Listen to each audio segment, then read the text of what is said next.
হুমকি রাজনীতি অব্যাহত রয়েছে রাজ্য শাসক দলে। ফের বিরোধীদের হুমকি আব্দুর রহিম বক্সির। বিরোধীদের চামড়া তুলে নেবার হুমকি। মালদহে তৃণমূলের সভা থেকে হুমকি। রহিম বক্সির পথেই তৃণমূলের আরেক নেতাও। বিরোধীদের রাস্তায় ফেলে মারধরেরও নিদান দেওয়া হচ্ছে।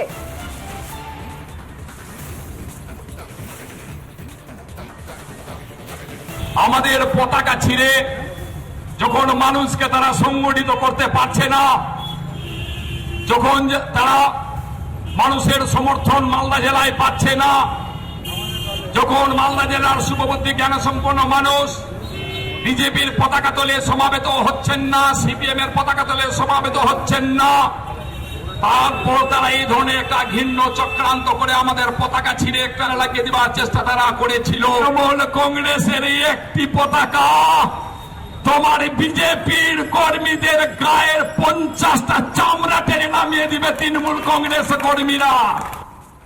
আর এই বক্তব্য সামনে আসবার পর যখন বিতর্কে ঝড় উঠতে শুরু করে দিয়েছে, তারপর তিনি কি সাফাই দিয়েছেন শোনাই।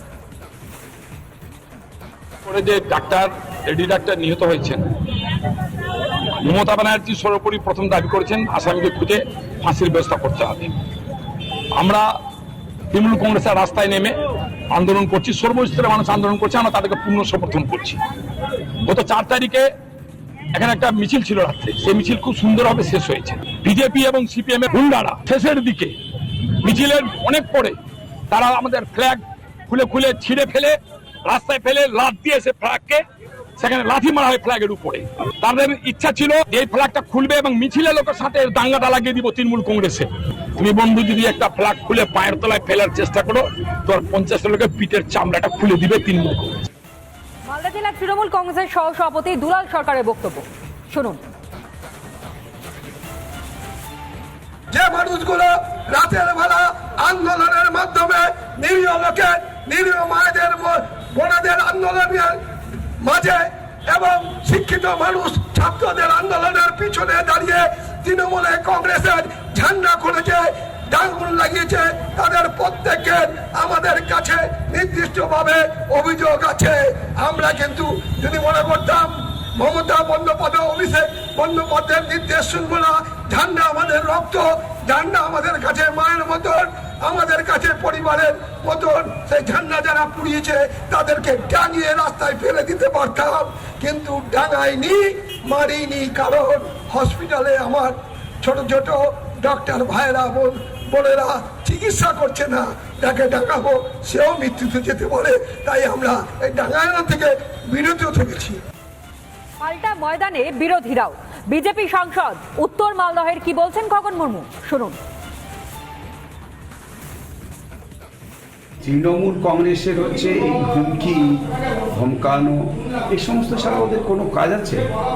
এরা তো হুমকি দেয়, ধমকায়, চমকায়। এটা শুধু তৃণমূলের যারা নিচে আছেন তারাই শুধু না, রাজ্যের মুখ্যমন্ত্রী স্বয়ং তিনি প্রধানমন্ত্রীকে হুমকি দেন, প্রধানমন্ত্রীকে হুমকি দেন।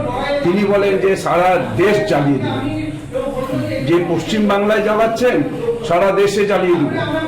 বিভিন্ন রাজ্যের কথা তিনি উল্লেখ করেন। এই হচ্ছে তৃণমূল কংগ্রেসের কালচার, এটা ওরা ওদের মুখেই সাজে।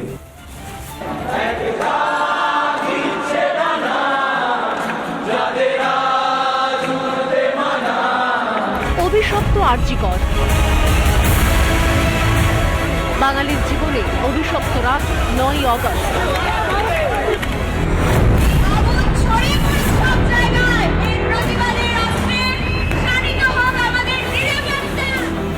অভয়াকে ধর্ষণ ও খুনে তোলপাড় হয় গোটা দেশ। পুলিশের নিষ্ক্রিয়তা থেকে জনগর্জন, প্রতি মুহূর্তের সাক্ষী রিপাবলিক বাংলা। আরজিকর হাসপাতালের সামনে কার্যত লক্ষ লক্ষ মানুষের জমায়েত হয়েছে এই মুহূর্তে। সাংঘাতিক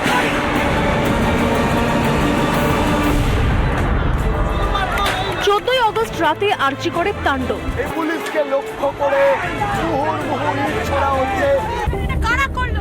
আমি জানি না, এখন আমাদের আপনারা ভয় পেয়ে রয়েছেন। এই মুহূর্তে আরেকটা টিয়ার গ্যাস ওরা বারবার মারবে। মানববন্ধনের লম্বা চেইন রয়েছে যে এরিয়াটায়। জনগণ তারা মনে করছে এখনো লড়াই আন্দোলন অনেক বাকি রয়েছে। তাই দাবি, উই ওয়ান্ট জাস্টিস। গর্জন এইভাবেই চলবে, আমাদের ওই লড়াইটা চালিয়ে যেতে হবে। হাজার হাজার অভয়ার কণ্ঠস্বর রিপাবলিক বাংলা। আর কবে সমব্যথী হবে অভয়া তুমি হারবে আমরা লড়াই ছাড়ব না। রিপাবলিক বাংলা, মানুষের কণ্ঠস্বর।